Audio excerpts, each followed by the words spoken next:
Hello बच्चों, कैसे हैं आप सब? I hope you all are fine. बच्चों, नया टॉपिक स्टार्ट होने जा रहा है जिसका नाम क्या है? इलेक्ट्रोस्टैटिक्स। तो इलेक्ट्रोस्टैटिक्स आज स्टार्ट करेंगे। बड़ा ही इंटरेस्टिंग चैप्टर है, बहुत मजा आने वाला है आपको इस चैप्टर के अंदर। तो ये चैप्टर की शुरुआत करते हैं इलेक्ट्रोस्टैटिक्स। जैसे कि मैं आपसे कहा था कि 11th और 12th दोनों आपको मैं पढ़ाऊंगा, क्योंकि होता क्या है अक्सर हमारा सा स्टेट बोर्ड में क्या करते हैं, 11th स्टैंडर्ड में इलेक्ट्रोस्टैटिक्स दे देते हैं। अब वो इलेक्ट्रोस्टैटिक बच्चा 11th स्टैंडर्ड में पढ़ता है, और 11th स्टैंडर्ड में पढ़ता ही कौन है एक्चुअली, दे तो दिया जाता है, 11th स्टैंडर्ड में पढ़ता ही नहीं कोई बच्चा। तो जो 12th स्टैंडर्ड का जो उसको इलेक्ट्रोस्टैटिक्स होता है, वो अक्सर बच्चों को उससे डर लगता है कि सर समझ में ही नहीं आ रहा, कैसे समझेगा, तुमने ABCD सीखी नहीं है और तुमको बोल रहे हैं कि जाओ नॉवेल पढ़ो। समझे क्या बोल रहा हूं मैं? क्लियर हो गया ना? ठीक है। तो बेसिकली हम ये चाह रहे हैं कि आपको इलेक्ट्रोस्टैटिक समझ में आए, पूरी तरीके से आपको इलेक्ट्रोस्टैटिक समझ में आए। तो इसी वजह से मैं 11th का पहले पढ़ाऊंगा, फिर मैं आपको 12th का इलेक्ट्रोस्टैटिक्स पढ़ाऊंगा। तो जो बच्चे हमारे JEE नीट की तैयारी कर रहे हैं या जो बोर्ड्स की तैयारी कर रहे हैं, उन सबको ये चैप्टर फील होगा इंशाल्लाह, पूरा फील कराऊंगा तुमको ये चैप्टर। देखो याद रखो, तुमको पढ़ाने के लिए दो टाइप के लोग आते हैं, एक होता है टीचर और एक होता है ट्यूटर। जो टीचर होता है ना, वो तुमको सिखाने के लिए भी पढ़ाता है और सिलेबस भी कंप्लीट करवाने के लिए पढ़ाता है। लेकिन जो ट्यूटर होता है ना, वो सिर्फ सिलेबस कंप्लीट करवाने के लिए पढ़ाता है। मुझे तुम्हारा टीचर बनना है, ट्यूटर नहीं। समझे क्या बोल रहा हूं मैं? एक तो मैं तुमको सिखाना चाहता हूं, दूसरा तुम्हारा पूरा सिलेबस भी कंप्लीट करना चाहता हूं। सिर्फ सिलेबस नहीं कंप्लीट कराना चाहता हूं, ये कुछ भी पढ़ा करके क्या कर दूं, वो सिलेबस उड़ा दूं। उसको हम लोग हमारी लैंग्वेज बोलते हैं सल्टा दो सिलेबस को। तो मैं बिल्कुल भी ऐसे सिलेबस को उड़ाना नहीं चाहता हूं। मैं चाहता हूं कि आपको सारी चीजें डिटेल में मिले, आपका हक है अच्छी एजुकेशन। ठीक है, तो आइए शुरू करते हैं इलेक्ट्रोस्टैटिक्स को। बड़ा मजा आने वाला है बच्चों ये टॉपिक में, बहुत ही इंटरेस्टिंग टॉपिक है ये इलेक्ट्रोस्टैटिक्स। ठीक है, चलो आओ समझते हैं इसको। इलेक्ट्रोस्टैटिक्स, सबसे पहले लिटरल मीनिंग समझते हैं, इसका मतलब क्या है। इलेक्ट्रोस्टैटिक्स में बच्चों ये इलेक्ट्रो ये एक पार्ट है, स्टैटिक्स ये दूसरा पार्ट है। इसमें इलेक्ट्रो का मतलब होता है चार्ज। क्या मतलब होता है? चार्ज। और स्टैटिक्स, ये स्टैटिक्स इसका मतलब होता है एट रेस्ट। ये तो मैकेनिक्स में भी देखा होगा तुमने, ये मैकेनिक्स की अलग अलग ब्रांचेस हैं, है ना? समझ में आ गया? ठीक है ना? स्टैटिक्स, काइनेमेटिक्स, डायनेमिक्स, तो बिल्कुल वैसे ही वही स्टैटिक्स। तो यहां पर देख करके ये समझ में आ रहा है कि इस चैप्टर में हम ये पढ़ने वाले हैं कि चार्जेस एट रेस्ट कैसे बिहेव करते हैं। समझ आ रहा है? यानी उन चार्जेस की स्टडी करेंगे जो रेस्ट पर होंगे। समझ आ गया? क्लियर है? इसके बाद जब हम आगे के चैप्टर्स पढ़ेंगे, उसमें हम लोग पढ़ेंगे इलेक्ट्रोडायनेमिक्स। इलेक्ट्रोडायनेमिक्स क्या होगा उसमें बताओ, नाम क्या है? नाम से बताओ। इलेक्ट्रो मतलब चार्ज, डायनेमिक्स मतलब मोशन, यानी उसमें चार्ज मोशन में होगा। लेकिन अभी पहले क्या पढ़ना है? चार्ज को रेस्ट पर रख करके उसकी प्रॉपर्टीज, उसके इफेक्ट, उससे रिलेटेड सारे फिनोमेनास अपने को देखने। समझ आ रहा है? क्लियर है? तो ये बहुत ही इंटरेस्टिंग टॉपिक है, बड़ा मजेदार टॉपिक है। जैसे मैंने आपको भी बताया था, सोल्यूशन हमारा चल रहा है, उसमें मैंने आपको बताया था कि हमारा वेपर प्रेशर जो होता है वो सोल्यूशन चैप्टर की जान है, एपिसेंटर है उस चैप्टर का। वेपर प्रेशर अगर नहीं समझेगा तो आपको सोल्यूशन चैप्टर नहीं समझेगा। बिल्कुल वैसे ही अगर आपको ये वाली क्वांटिटी नहीं समझ में आती है तो आपको इलेक्ट्रोस्टैटिक्स में कुछ पल्ले ही नहीं पड़ने वाला है। तो पहले तो हम इस क्वांटिटी को समझेंगे कि होता क्या है। पूरे चैप्टर में चार्ज ही चलने वाला है। तो पहले मैं डिस्कस करना चाहता हूं कि चार्ज क्या होता है। तो आइए चार्ज के ऊपर पहले डिस्कशन करते हैं, फिर हमारी चीजों को हम आगे बढ़ाएंगे। ठीक है, यहां तक समझ में आ गया? ठीक है, तो इस तरीके से हमारे पास जो है इलेक्ट्रोस्टैटिक्स मतलब क्या? इलेक्ट्रोस्टैटिक मतलब होता है study of charges at rest. समझ में आ गया? लिख देता हूं, किस चीज की स्टडी करेंगे? Study of charges at rest. आप ऐसा कह सकते हैं, जो CBSE वाले बच्चे हमको देख रहे हैं, मेरे पास भी CBSE के बच्चे हैं, तो वो बच्चे ध्यान रखें कि ये जो चैप्टर है ये 12th स्टैंडर्ड का one of the biggest chapter है। NCERT बहुत सही तरीके से इसको लिया है। उसने क्या किया है, NCERT ने पूरा का पूरा जो इलेक्ट्रोस्टैटिक्स है ना, वो 12th में डाला है उसने, पूरा इलेक्ट्रोस्टैटिक्स। ऐसा ही होना चाहिए। महाराष्ट्र स्टेट बोर्ड वाले अपनी टेक्स्ट बुक बनाए, बहुत अच्छी बात है, चलो अपनी टेक्स्ट बुक बनाओ, लेकिन पूरा इलेक्ट्रोस्टैटिक्स, करंट इलेक्ट्रिसिटी, ये सब के सब तुम क्या करो, पूरा 12th में ही रखो। समझ में आ गया? ठीक है ना? ये ऐसे ही होना चाहिए। अगर कोई स्टेट बोर्ड वाला सुन रहा है, कोई हमारा चेयरमैन वगैरह, तो प्लीज ऐसे करो, इलेक्ट्रोस्टैटिक्स को पूरा रखो, है ना? 12th में रखो, ताकि हमारे बच्चों को प्रॉपर्ली वो समझ में आए। आधा करके पढ़ाते हैं, समझ में आता नहीं है। चलो मुद्दे पे आते हैं। मुद्दा क्या है? मुद्दा है इलेक्ट्रोस्टैटिक्स क्या होता है? Study of charges at rest होता है, जिसमें इलेक्ट्रो का मतलब क्या होता है? चार्ज होता है, और स्टैटिक का मतलब क्या होता है? एट रेस्ट होता है। तो बेसिकली अभी हमको जो चर्चा करनी है बच्चों, वो चर्चा क्या है? वो चर्चा है कि चार्ज क्या होता है भाई। चार्ज के बारे में हम लोगों को सबसे पहले चर्चा करनी है कि चार्ज होता क्या है। तो आइए चार्ज समझाता हूं आज तुमको मैं, चार्ज क्या होता है। बड़ा मजा आने वाला है तुमको चैप्टर में, देखो ध्यान से। ये चार्ज समझने के लिए मैं तुमको एक एग्जाम्पल देता हूं। वो एग्जाम्पल क्या है, ध्यान से सुनो। यहाँ पे फ्लो चार्ट से समझाता हूं तो शायद ज्यादा समझ में आएगा। एक पर्सन है, कोई भी आदमी हो सकता है, औरत हो सकती है, कोई भी हो सकता है। तो कोई एक पर्सन है, वो पर्सन के पास, एक पर्सन के पास कई सारी प्रॉपर्टीज हो सकती हैं। प्रॉपर्टी का मतलब जायदाद नहीं, प्रॉपर्टी का मतलब कैरेक्टरिस्टिक्स, उसकी खासियत, उसकी कई सारी खासियत हो सकती है। मैं एक पर्सन हूं, मेरे पास कई सारी खासियत है। मेरे पास मेरे पेरेंट्स की वजह से, मेरे पास मेरे पेरेंट्स हैं, इस वजह से मेरे पास एक खासियत है सन। मैं सन हूं ना, मैं बेटा हूं उनका। बात समझ में आ रही क्या बोल रहा हूं मैं? तो ये जो सन वाली प्रॉपर्टी ना मेरी खासियत है, ये मेरी कैरेक्टरिस्टिक है। समझ आ रहा है क्या बोल रहा हूं मैं? क्लियर है? तो मेरे पेरेंट्स की वजह से मैं क्या हूं? सन हूं। समझ में आ गया? क्लियर है? मेरे फ्रेंड्स की वजह से मैं उनका फ्रेंड हूं। मेरे दोस्तों की वजह से क्या हूं? मेरे दोस्तों की वजह से मेरे पास क्या है? फ्रेंड वाली प्रॉपर्टी है। समझ में आ गया? मेरे भाई की वजह से, मेरे भाई की वजह से मेरे पास क्या है? मेरे पास ब्रदर वाली प्रॉपर्टी है। समझ में आ गया? ब्रदर सिस्टर्स की वजह से क्या है? मेरे पास ब्रदर वाली प्रॉपर्टी। तो ये भी मेरी खासियत है। कुछ समझ आ रहा है क्या बोल रहा हूं मैं? मेरे बच्चों की वजह से, मेरे स्टूडेंट्स की वजह से मेरे पास टीचर वाली प्रॉपर्टी है। बस समझ में आ रही?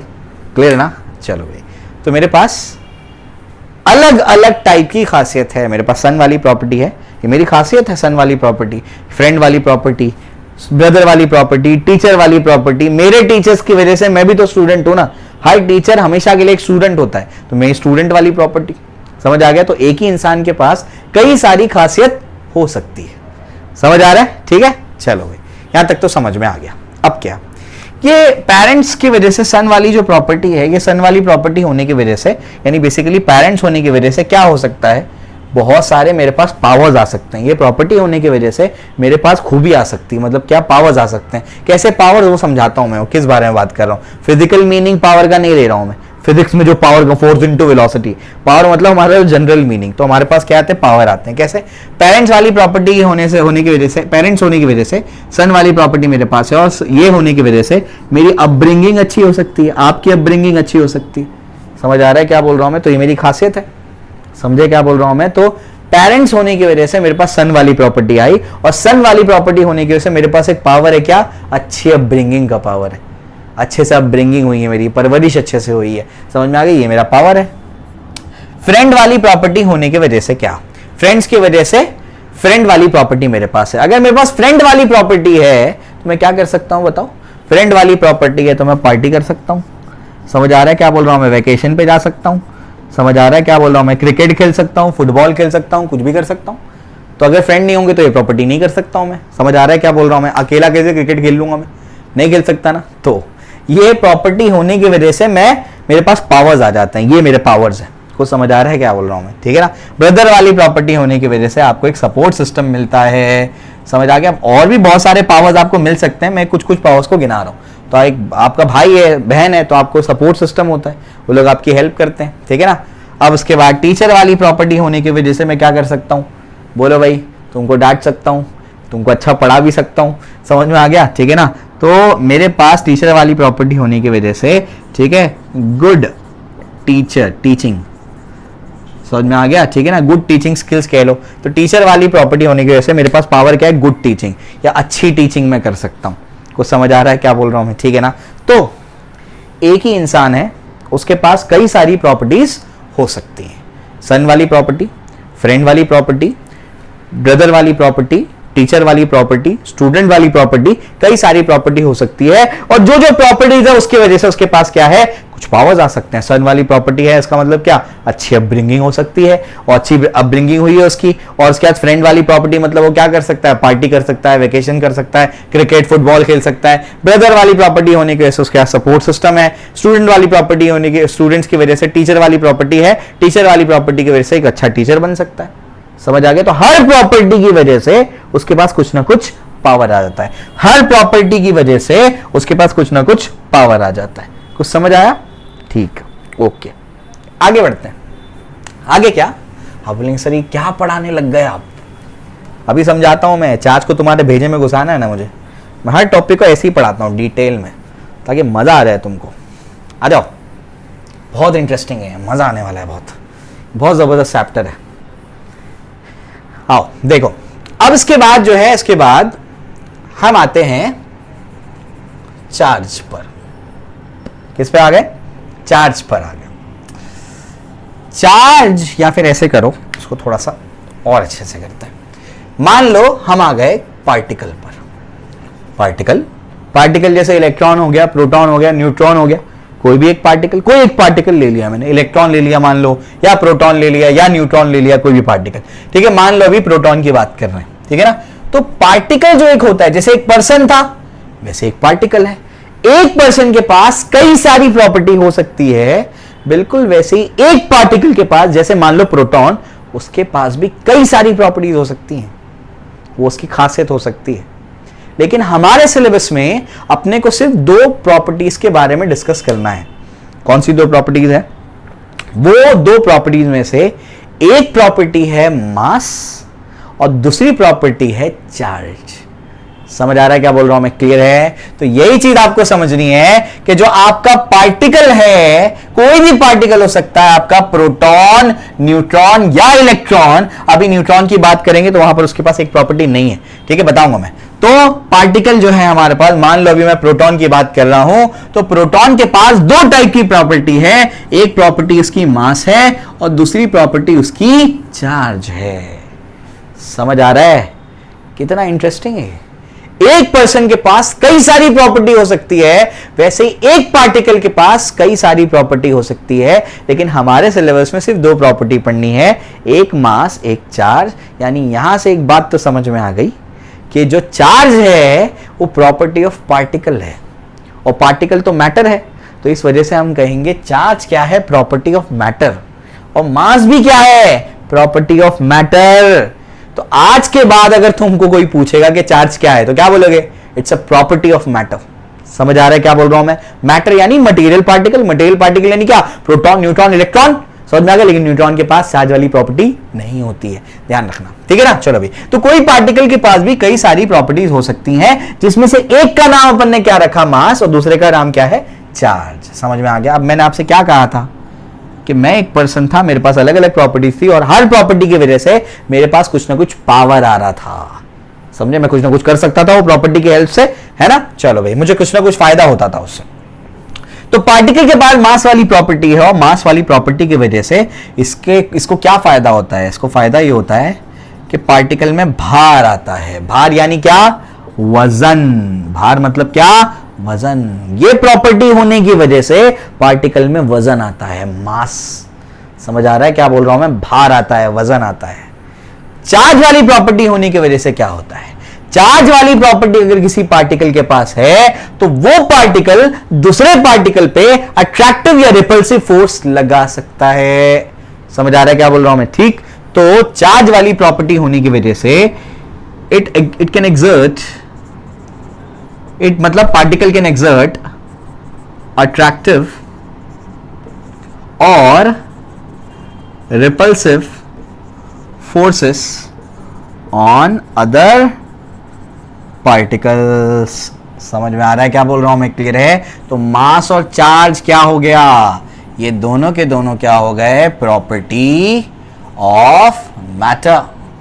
ये मटेरियल पार्टिकल की प्रॉपर्टी है, और इन प्रॉपर्टीज की वजह से क्या होता है वो भी आपको समझा दिया मैंने।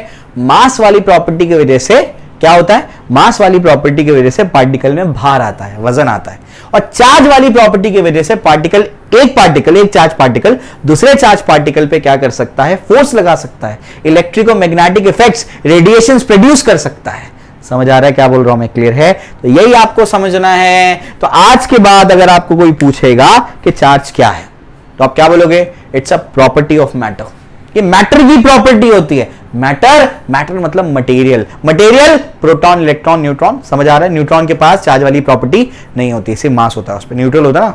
ठीक है, चलो ये आपको पता है, ये अपने को समझ में आ रहा है। इसके बाद अगर आपको कोई पूछेगा कि ये प्रॉपर्टी से उसके पास क्या आता है, क्या हो जाता है, क्या पावर आ जाता है उसके पास, क्या कर सकता है वो ये प्रॉपर्टी से, ये प्रॉपर्टी की वजह से वो ये कर सकता है, मास वाली प्रॉपर्टी की वजह से उसके पास भार आ जाता है, वजन आ जाता है, और चार्ज वाली प्रॉपर्टी की वजह से वो दूसरे चार्ज पार्टिकल पे अट्रैक्टिव या रिपल्सिव फोर्स लगा सकता है।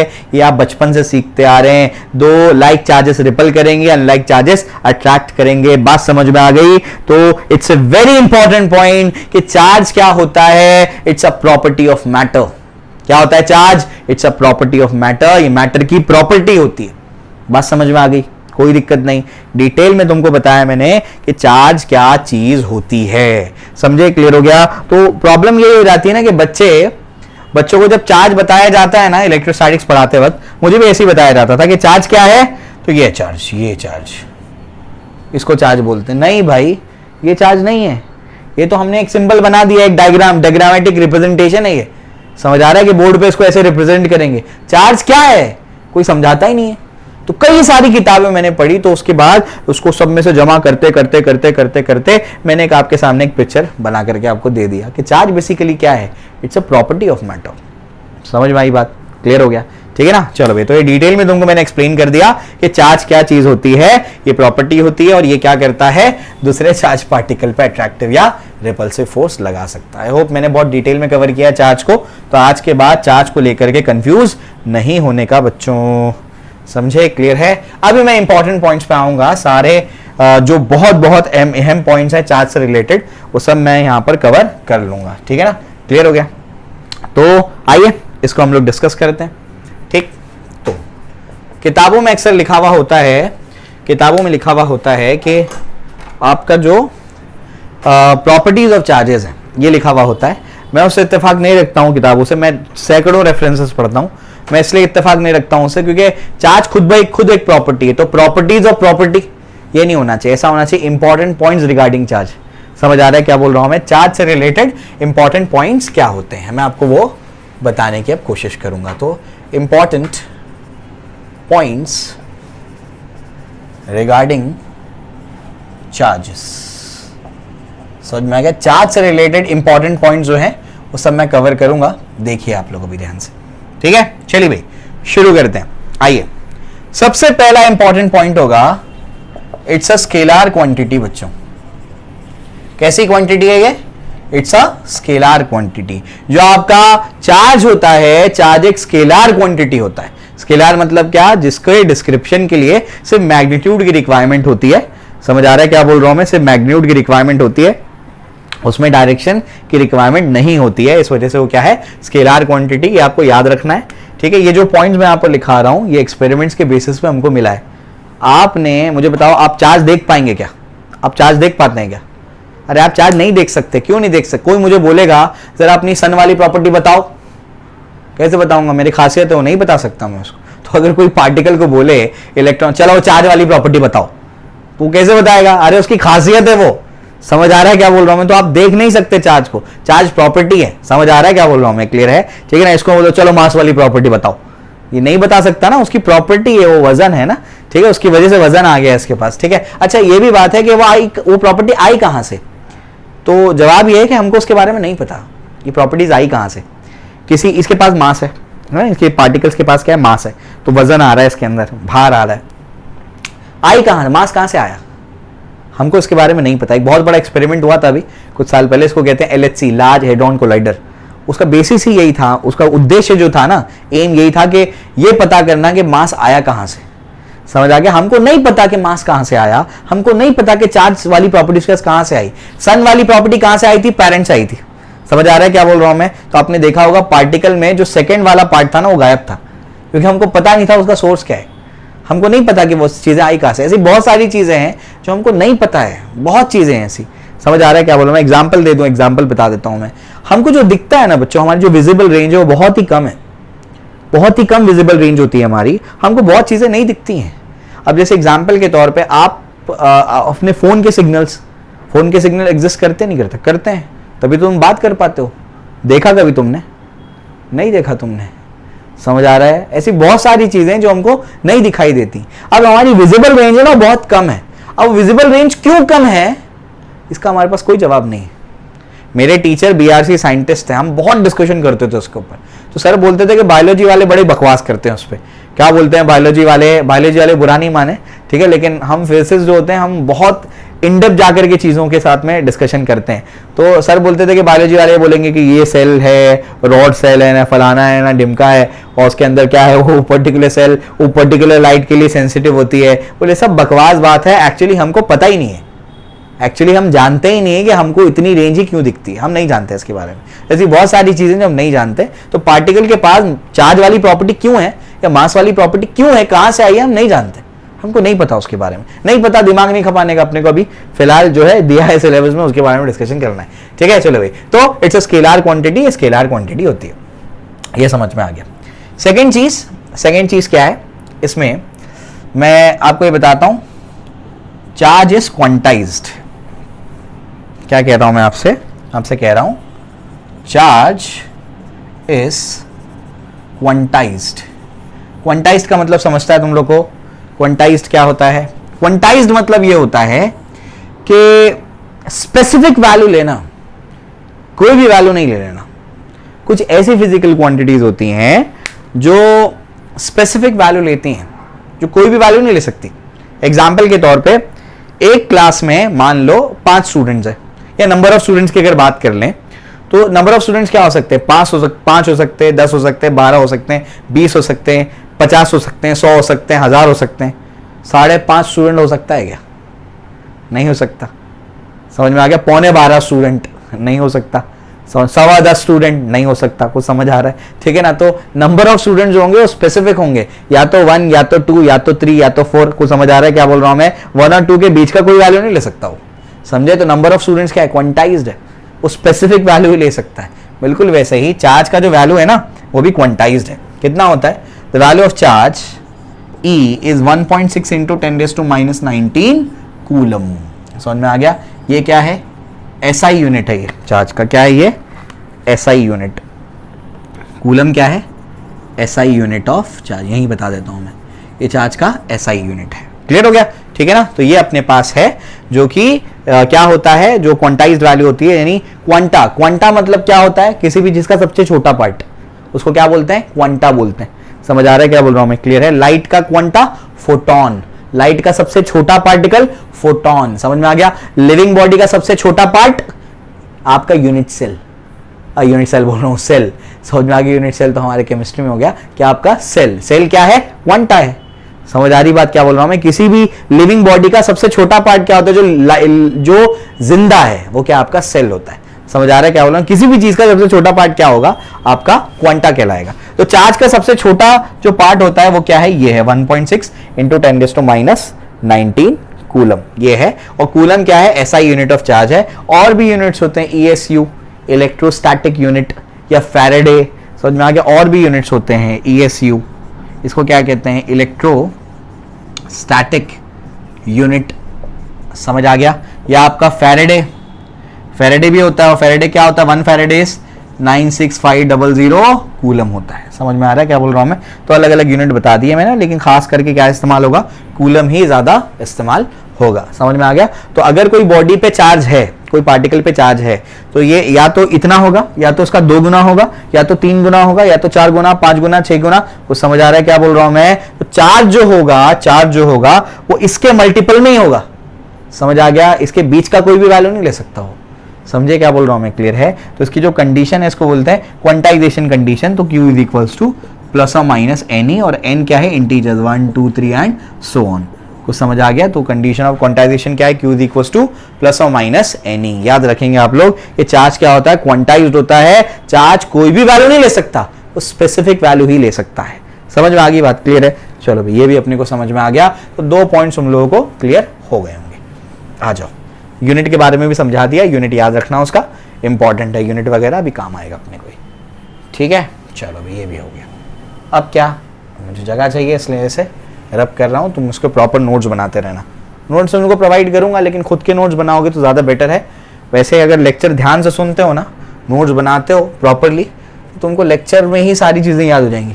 मैं इतना डिटेल में बढ़ाता हूँ सारी चीज़ें कि लेक्चर में ही तुमको सब याद हो जाएगा। ठीक है, चलो भाई, तीसरे पॉइंट पे आते हैं। तीसरा पॉइंट क्या है, इंपॉर्टेंट पॉइंट, वो है कि there are two types of charges, दो टाइप के चार्जेस होते हैं। एक जो आपका चार्ज होता है इसको हम लोग कहते हैं पॉजिटिव चार्ज, एक को क्या कहते हैं, पॉजिटिव चार्ज, और दूसरे को क्या कहते हैं, नेगेटिव चार्ज। समझ आ रहा है क्या बोल रहा हूं मैं? तो दो टाइप के चार्जेस होते हैं, एक पॉजिटिव चार्ज और एक नेगेटिव चार्ज। समझ में आ गया? ये जो आपके पॉजिटिव और नेगेटिव चार्ज है, इसका मतलब ये नहीं कि आपने माइक्रोस्कोप से देखा और आपको प्रोटॉन दिखा और प्रोटॉन पे प्लस बना हुआ था, और आपने इलेक्ट्रॉन को माइक्रोस्कोप से देखा, इलेक्ट्रॉन पे अरे आपने एटम ही नहीं देख पाया अब तक, हम एटम ही नहीं दिखा तो इलेक्ट्रॉन प्रोटॉन तो दूर की बात है। समझ में आ गया? तो ऐसा नहीं कि प्रोटॉन पे प्लस बना हुआ है, इलेक्ट्रॉन पे माइनस बना हुआ है, तो अपन ने क्या कर दिया, प्लस माइनस नाम रख दिया, ऐसा नहीं है। ये सिर्फ नाम रखा गया है। क्यों नाम रखा गया है? इसलिए नाम रखा गया है क्योंकि जब एक्सपेरिमेंट्स हुए कई सारे, तो अपने को ये पता लगा कि जो आपके चार्ज होते हैं ना दुनिया में, वो दो तरीके के चार्ज होते हैं, और वो दोनों एक दूसरे के इफेक्ट को क्या कर देते थे, काट देते थे, नलीफाई कर देते थे। इस वजह से जैसे एक मान लो +5 है और एक -5 है, मैथ्स में होता है ना, +5 -5 एक दूसरे को काट देता है, बिल्कुल वैसे ही ध्यान दो, यहां पर क्या होता है, यहां पर आपका एक पॉजिटिव चार्ज एक नेगेटिव चार्ज का क्या करता है, इफेक्ट को नलीफाई कर देता है। इस वजह से इनका नाम प्लस और माइनस रखा गया। समझ आ रहा है क्या बोल रहा हूं मैं? क्लियर है? x y भी रख सकते थे, 1 2 भी रख सकते थे, लेकिन क्या नाम रखा गया, प्लस और माइनस। प्लस माइनस नाम है, इसको बड़े छोटे से नहीं समझने का कि प्लस वाले बड़ा है माइनस वाला छोटा है, इसका बड़े छोटे से लेना देना नहीं है। प्लस माइनस क्या है, सिर्फ नाम है। मैं हिंदी में लिख करके देता हूं तुमको, ठीक है? प्लस एंड माइनस सिर्फ नाम है, इनको बड़ा या छोटा नहीं समझना कि प्लस वाला ज्यादा माइनस वाला कम। ऐसे होता है। 3 टाइप की क्वांटिटीज आपको मिलेंगी फिजिक्स में। बहुत गहरा पॉइंट बता रहा हूं, ध्यान से सुनो। 3 टाइप की क्वांटिटीज आपको मिलेंगी, जिसमें प्लस माइनस का मतलब अलग अलग होगा। मैं समझाता हूं आपको, ध्यान से सुनो। प्लस माइनस, अगर हम वेक्टर्स की बात करेंगे तो वेक्टर में हम प्लस माइनस डायरेक्शन से रिलेटेड लेते हैं। मान लो राइट के लिए प्लस लगा दिया और लेफ्ट के लिए माइनस लगा दिया, समझ आ गया? तो वेक्टर में प्लस माइनस किसके लिए लगेगा, डायरेक्शन के लिए लगेगा। कुछ ऐसी क्वांटिटीज होती हैं जैसे पोटेंशियल एनर्जी है, तो पोटेंशियल एनर्जी में प्लस माइनस जो है वो बड़े छोटे के लिए लिया जाता है। +5 जूल मतलब ज्यादा पोटेंशियल एनर्जी, -2 जूल मतलब कम पोटेंशियल एनर्जी। समझ आ रहा है क्या बोल रहा हूं मैं? तो वहां पर बड़े छोटे के लिए लिया जाएगा। यहां पर प्लस माइनस सिर्फ नाम है कि प्लस चार्ज है, मतलब इस पे प्लस टाइप वाला चार्ज है, माइनस चार्ज इस पे लिखा हुआ मतलब माइनस टाइप वाला चार्ज है। एक एग्जांपल दे देता हूं, तुमको समझ में आ जाएगा। -5 कूलम या +5 कूलम और -10 कूलम, बताओ कौन बड़ा है कौन छोटा है? कौन बड़ा है कौन छोटा है? जल्दी बताओ, कौन बड़ा है कौन छोटा है? -5 या +10, कौन बड़ा है कौन छोटा है? जल्दी बोलने का, कौन बड़ा है कौन छोटा है? बोलेंगे ये तो -10 है और ये +5 है, तो -10 तो उधर आएगा, ये हो गया ओरिजिन, ये हो जाएगा -10, ये हो जाएगा +5। समझ में आ गया? तो ये तो बड़ा होता है।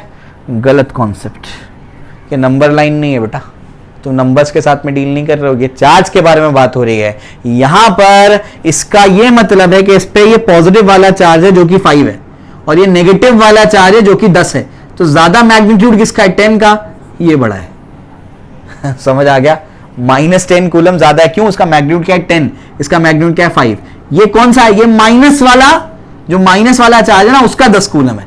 समझ आ गया? दो तरीके की दुनिया में एक्सपेरिमेंट करने का, दो तरीके के चार्ज मिले। समझ आ रहा है क्या बोल रहा हूं मैं? एक माइनस मिला, एक प्लस मिला। समझ में आ गया? अब माइनस वाले 10 है और प्लस वाले से 5 है, तो ज्यादा कौन है? माइनस वाले। तो समझ आया? क्लियर है? तो ऐसा है ये, ठीक है? यहां पर गड़बड़ मत कर देना। आई होप मैंने क्लियर कर दिया ये। इसमें माइनस प्लस जो है वो बड़े छोटे के लिए नहीं लेना है, माइनस प्लस सिर्फ नाम है। समझ आ गया? ठीक है, चलो भाई, समझ में आ गया होगा, मैं बहुत बेसिक से समझाया मैंने इसको। ठीक है, चलो भाई, ये भी हो गया। आओ आगे बढ़ते हैं। आगे क्या है इसमें? अब जो है समझने की कोशिश करो उसको। नेक्स्ट जो पार्ट होगा, कितने पॉइंट्स लिखा दिए? 3 लिखा दिए। 4th पॉइंट पे आते हैं, ठीक है? 4th पॉइंट क्या है हमारा? आओ उसको समझने की कोशिश करते हैं कि हमारा 4th पॉइंट क्या कहता है। 4th पॉइंट कहता है कि the charge of electron electron का जो चार्ज है, ऑन इलेक्ट्रॉन बोल दो, ऑफ इलेक्ट्रॉन बोल दो, कोई फर्क नहीं पड़ता। समझ में आ गया? इतने साल से पढ़ा रहा हूं, बच्चे इस पर लड़ लेते हैं। ऑन इलेक्ट्रॉन, ऑफ इलेक्ट्रॉन है, ऑन इलेक्ट्रॉन दोनों भी चलेगा, कोई दिक्कत नहीं। समझ में आ गया? तो charge of electron is minus E, which is minus 1.6 into 10⁻⁹ coulomb. समझ में आ गया? इसी तरीके से charge of proton is plus E, is plus 1.6 into 10⁻⁹ coulomb. कौन बड़ा है कौन छोटा है बताओ? बताओ। माइनस 1.6 छोटा होना चाहिए, प्लस 1.6 बड़ा होना चाहिए। नहीं, दोनों के दोनों क्या हैं? इक्वल हैं। क्यों? मैग्नीट्यूड देखा जाएगा, प्लस माइनस तो सिर्फ टाइप बताएगा। समझ आ गया? गड़बड़ नहीं कर देना। तो इलेक्ट्रॉन और प्रोटॉन पे जो चार्ज होता है वो मैग्नीट्यूड, सेम मैग्नीट्यूड का होता है, लेकिन अलग अलग टाइप का चार्ज होता है। प्रोटॉन पे प्लस वाले टाइप का चार्ज होता है, इलेक्ट्रॉन पे नेगेटिव माइनस वाले टाइप का चार्ज होता है। समझ, लेकिन दोनों का मैग्नीट्यूड क्या है? सेम है। ठीक है ना? चार्ज ऑन, एक और लिखा देता हूं, charge of alpha particle. Alpha particle का चार्ज क्या होता है? बोलो जल्दी से। +2e होता है। यानी कितना होगा? मैंने बोला ना, इसका e का या तो 2 गुना, या तो 3 गुना, 4 गुना, 5 गुना, 1.2 गुना नहीं हो सकता, 1.4 टाइम्स नहीं हो सकता। ठीक है ना? तो ये कितना होगा? 3.2 इंटू 10⁻⁹ कूलम। समझ में आ गया? कूलम बहुत बड़ा यूनिट होता है भाई, कूलम बहुत बड़ा यूनिट होता है। समझे? एक कूलम आप हैंडल नहीं कर सकते, आपको बहुत हाई लेवल का इंजीनियरिंग और फिजिक्स साइंस चाहिए उसके लिए। आप उसको हैंडल नहीं कर सकते 1 कूलम चार्ज को, बहुत बड़ा चार्ज होता है 1 कूलम। समझ में आ गया? ठीक है ना? Charge of electron, charge of proton, charge of alpha particle, ये तुमको समझा दिया मैंने। ठीक हो गया? चलो भाई आओ आगे जाते हैं, 5th पॉइंट पे चलते हैं। 5th पॉइंट क्या है? 5th पॉइंट हमारा है, और इंपॉर्टेंट पॉइंट ये होगा, in an isolated system, in an isolated system, एक आइसोलेटेड सिस्टम में क्या होता है? Isolated system, charge is conserved. Conserved physics में याद कर लो, अभी मेरे साथ में चल रहे तो याद कर लो। फिजिक्स में जब भी कंजर्वेशन प्रिंसिपल आएगा, इसका मतलब जितना पहले उतना बाद में। कंजर्वेशन ऑफ चार्ज, जितना चार्ज पहले उतना चार्ज बाद में। कंजर्वेशन ऑफ एनर्जी, जितनी एनर्जी पहले उतनी एनर्जी बाद में। कंजर्वेशन ऑफ मोमेंटम, जितना मोमेंटम पहले उतना मोमेंटम बाद में। कंजर्वेशन ऑफ एंगुलर मोमेंटम, जितना एंगुलर मोमेंटम पहले उतना एंगुलर मोमेंटम बाद में। समझ आया? ठीक है, चलो भाई। तो charge is conserved. Charge is conserve मतलब क्या? जितना चार्ज पहले उतना चार्ज बाद में। सर ये समझ में नहीं आ रहा है। आइसोलेटेड सिस्टम, आइसोलेटेड सिस्टम जो है ये एक ऐसा सिस्टम होता है जिसको दुनियादारी से कोई लेना देना नहीं है। समझ में आ गया? अपना अपना काम करो। समझ में आ गया? मुझे ना किसी से लेना है ना किसी से देना है। समझ आ रहा है क्या बोल रहा हूं मैं? क्लियर है? तो आइसोलेटेड सिस्टम का मतलब क्या? ऐसा सिस्टम जिसको ये, जिसे ना किसी से लेना है, ऐसे याद देता हूं, ना किसी से लेना है। क्या लेगा भाई? चार्ज लेगा। ना किसी से लेना है, ना किसी से किसी को देना है। ना किसी से चार्ज लेगा, ना किसी को चार्ज देगा। तो ये हमारा क्या है? आइसोलेटेड सिस्टम है। ये अपने को बात समझ में आ रही है? बड़ा इंटरेस्टिंग है। समझा देता हूं मैं क्या है ये। आपके पास मान लो कोई सिस्टम है, इसके अंदर +5 कूलम का चार्ज है। समझ आ रहा है? ठीक है ना? कोई सिस्टम है, इसके अंदर क्या है? +5 कूलम का चार्ज है। अब इसको समझने की कोशिश करो कि क्या होने वाला है। तो +5 कूलम का जो चार्ज है इसके अंदर, मान लो इस सिस्टम के अंदर कोई न्यूक्लियर रिएक्शन हो जाता है, और न्यूक्लियर रिएक्शन होने से कुछ पार्टिकल बन जाते। न्यूक्लियर रिएक्शन में पार्टिकल बनते हैं, कुछ पार्टिकल डिस्ट्रॉय होते हैं। समझ आ रहा है? ठीक है ना? कुछ पार्टिकल बन गए, कुछ पार्टिकल डिस्ट्रॉय हो गए, लेकिन सब मिला जुला करके जो चार्ज बनेगा ना, वो 5 कूलम ही बनेगा। क्यों? क्योंकि ना कोई चार्ज आया ना कोई चार्ज इसमें से निकला। समझ आ रहा है क्या बोल रहा हूं मैं? क्लियर है? वो पैर एनिहिलेशन, पैर प्रोडक्शन, समझ में आ गया? सारी चीजें हैं, लेकिन अभी वो डिस्कशन पॉइंट नहीं है। ये याद रखना, कोई भी एक आइसोलेटेड सिस्टम में चार्ज हमेशा क्या होगा? कंजर्व होगा। समझ में आया? क्लियर है? चलो भाई, तो इसको याद कर लो। इसी को कहते हैं कंजर्वेशन ऑफ चार्ज। क्या बोलते हैं इसको? Conservation of charge. तो ये हमारा कंजर्वेशन ऑफ चार्ज है। ठीक है? क्लियर हो गया? चलो भाई, तो इसको जो है अब हम आगे और समझने की कोशिश करेंगे। क्या है इसके बाद? अब जो नेक्स्ट पार्ट होगा इसके अंदर, वो क्या होगा वो देखो अभी। अब आपको बेसिक चीजें तो पता ही हैं। क्या आपको बेसिक चीजें पता है? बेसिक चीजें इसमें ये हैं कि हमारा जो लाइक चार्जेस होते हैं वो क्या करते हैं? एक दूसरे को रिपल करेंगे।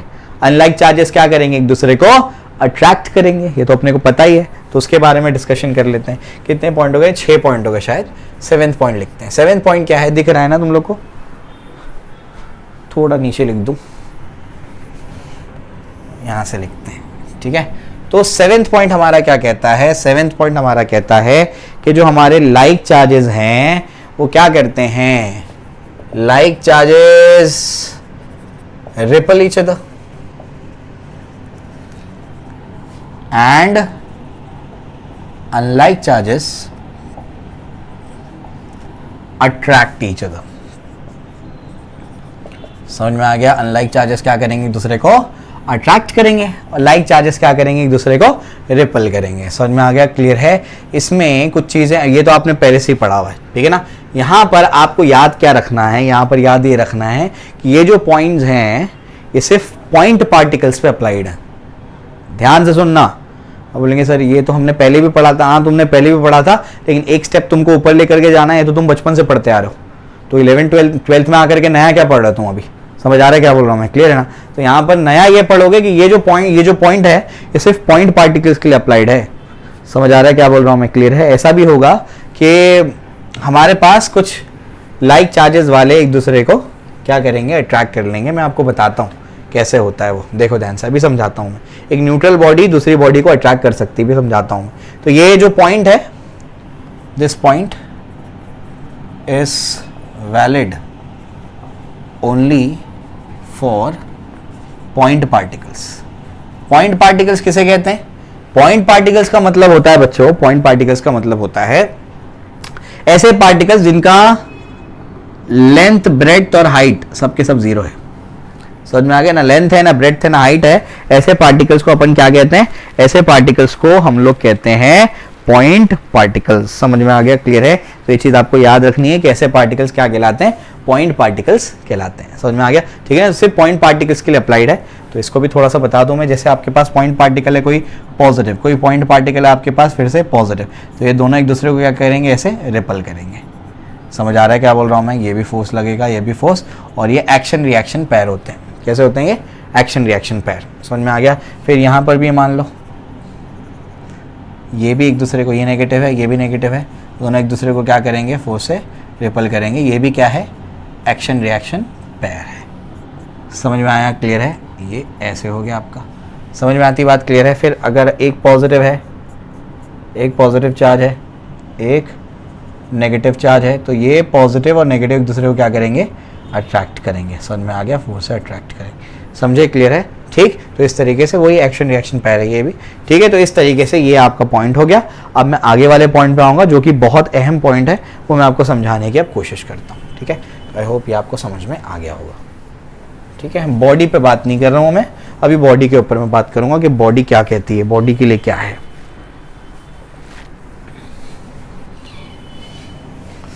Next point, 8th point, a charged particle can attract an uncharged body। अब बोलेंगे हैं ये क्या बात हुई? ये तो हमने ये देखा था कि अट्रैक्शन सिर्फ अपोजिट चार्जेस वालों में होता है, लेकिन एक अनचार्ज्ड बॉडी है उसको एक चार्ज्ड बॉडी या चार्ज पार्टिकल क्या कर सकता है? अट्रैक्ट कर सकता है।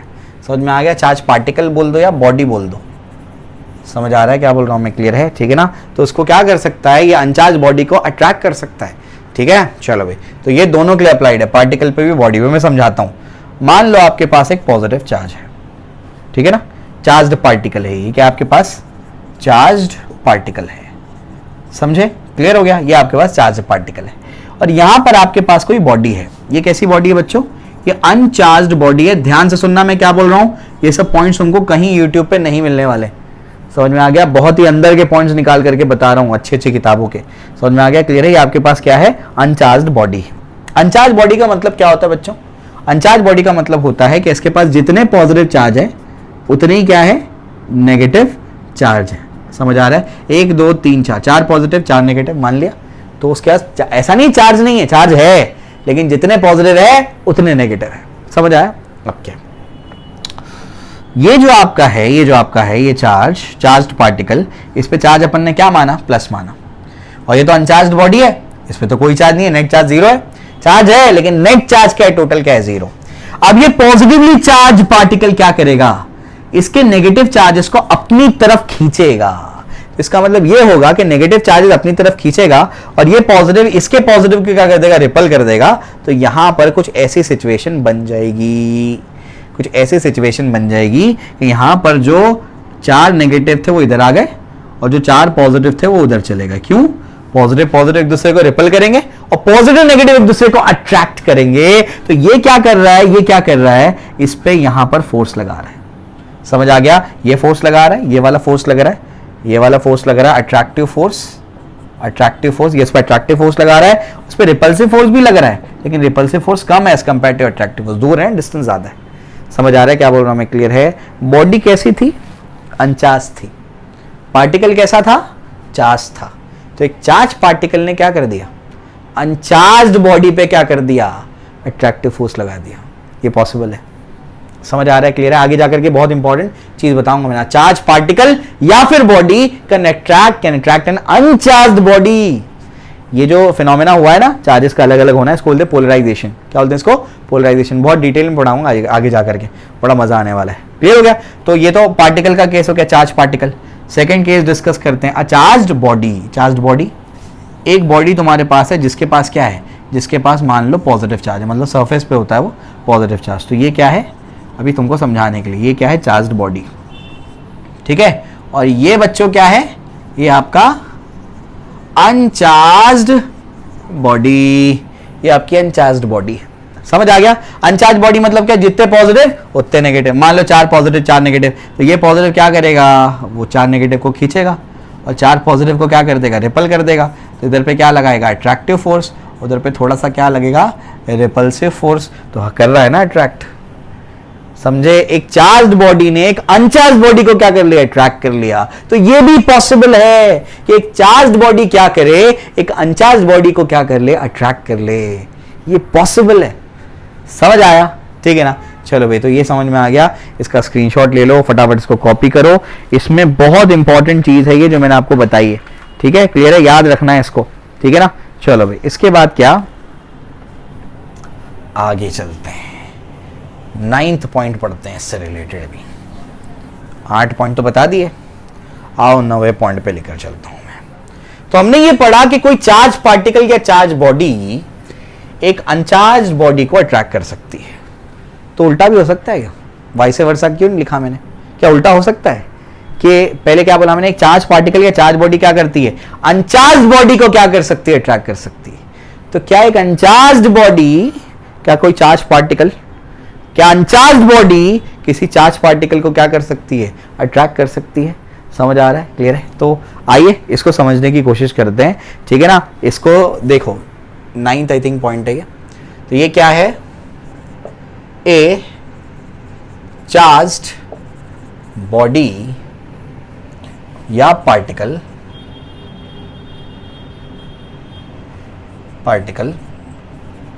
कांट, नहीं उल्टा लिख दिया अपन ने,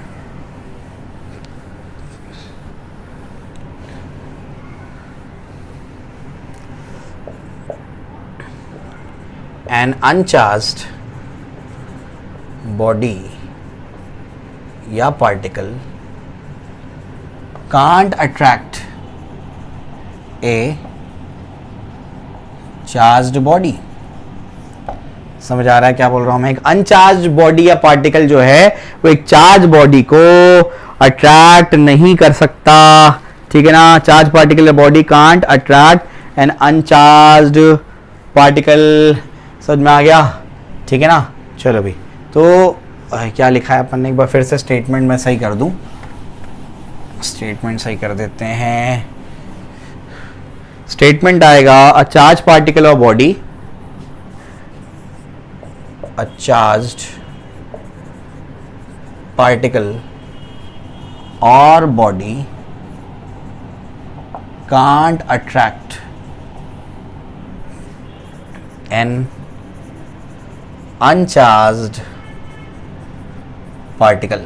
एक चार्ज पार्टिकल या बॉडी, ये करेक्ट स्टेटमेंट है। अ चार्ज पार्टिकल और body can't attract an uncharged particle. समझ में आ गया? कोई चार्ज पार्टिकल है, समझ में आ गया, एक पॉजिटिव चार्ज पार्टिकल है, यहां पर एक क्या है, अनचार्ज पार्टिकल है, अनचार्ज पार्टिकल है ना, और ये क्या है अपना चार्ज पार्टिकल।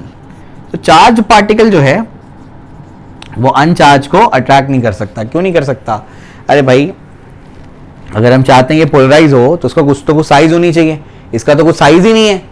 कुछ समझ आ रहा है क्या बोल रहा हूं मैं? क्लियर है? इस वजह से यहां पर क्या हो जाएगा, जो आपका चार्ज पार्टिकल है वो क्या करेगा, अनचार्ज पार्टिकल को बेसिकली अट्रैक्ट नहीं कर पाएगा। ठीक है ना? कोई चार्ज बॉडी है, ये मेरे पास चार्ज बॉडी है, समझ में आ गया, चार्ज बॉडी, और ये क्या है, कोई अनचार्ज पार्टिकल।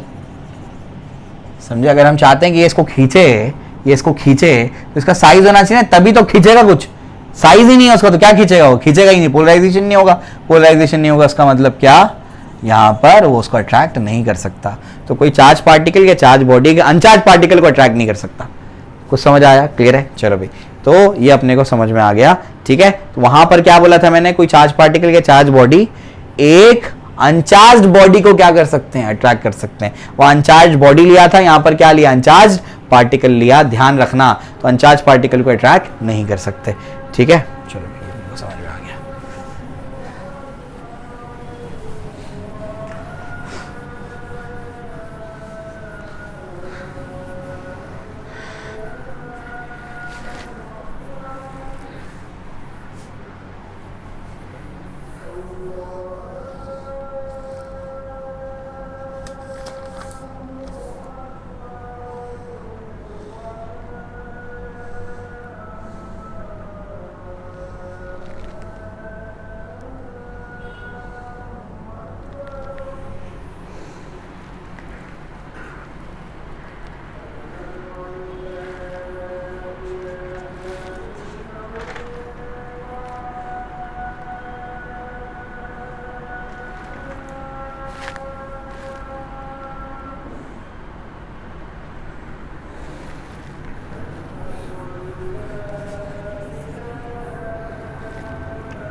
ठीक है, मैं वीडियो कट नहीं करना चाहता था इस वजह से, क्योंकि फिर वो एडिटिंग में वापस से बहुत टाइम लग जाता है।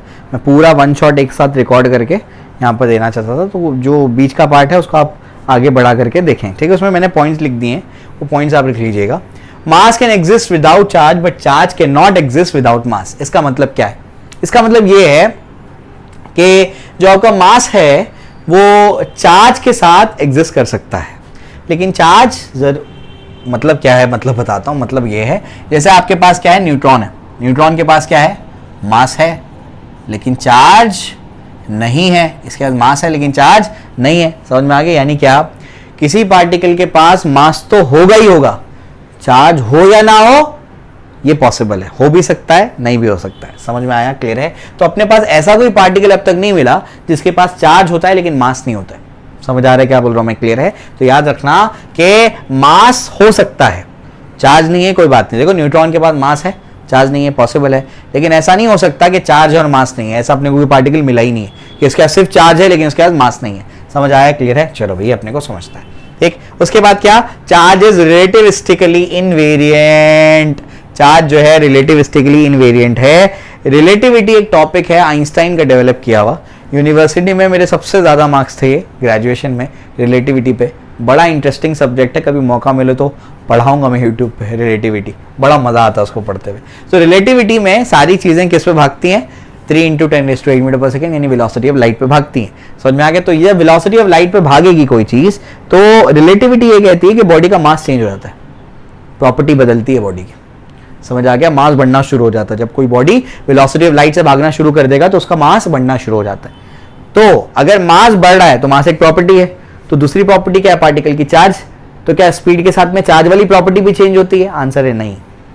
जब स्पीड आप वेलोसिटी ऑफ लाइट यानी स्पीड ऑफ लाइट से आप भागते हैं तो वो स्पीड के साथ में यानी वेलोसिटी ऑफ लाइट की स्पीड से अगर आप भागेंगे तो चार्ज उसमें नहीं बदलता, मास बदल जाता है अकॉर्डिंग टू रिलेटिविटी।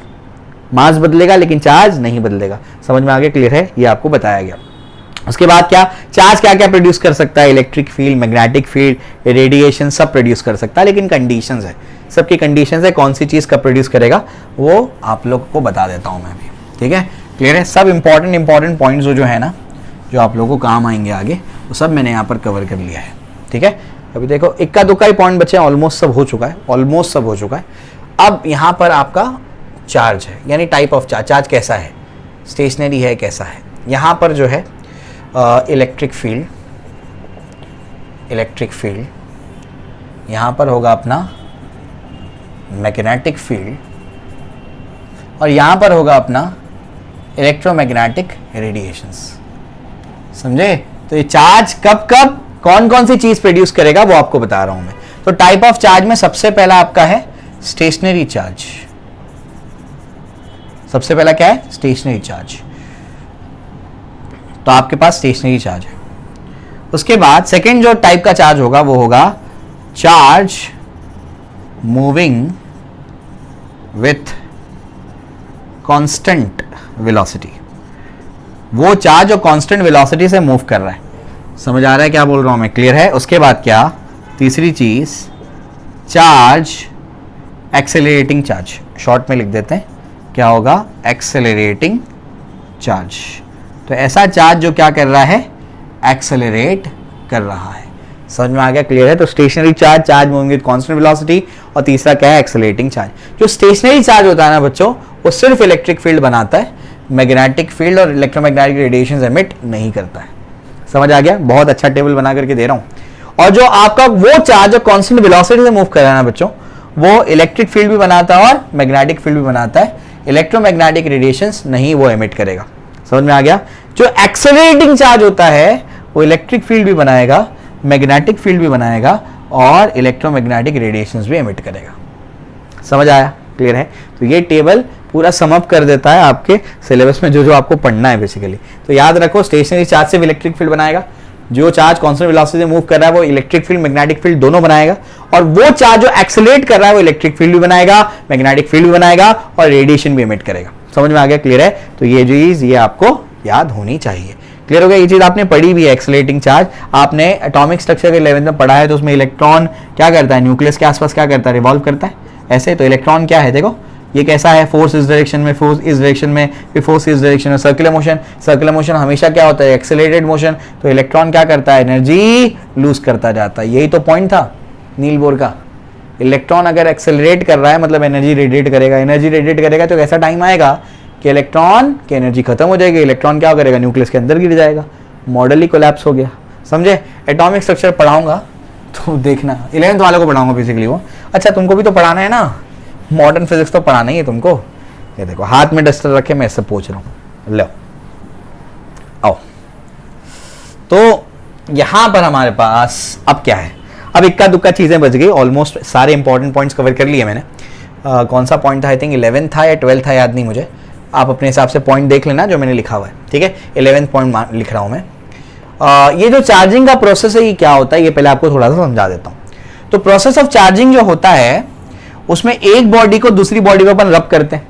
ग्लास का रॉड ले लो, सिल्क का क्लॉथ ले लो, दोनों को रब कर दो। रब करने से क्या होगा, रब करने से दोनों बॉडी क्या हो जाती है, चार्ज हो जाती है। तो इसमें होता क्या है, चार्जिंग में होता यह है कि कोई बॉडी ए है, कोई बॉडी बी है, समझ में आ गया। तो एक बॉडी से जब दूसरे बॉडी में इलेक्ट्रॉन का ट्रांसफर होता है, समझ आ गया, उसी को चार्जिंग बोलते हैं। समझ आ रहा है क्या बोल रहा हूं मैं। तो प्रोसेस ऑफ चार्जिंग क्या है, जो चार्जिंग है ना वो बेसिकली इलेक्ट्रॉन के ट्रांसफर को बोला जाता है।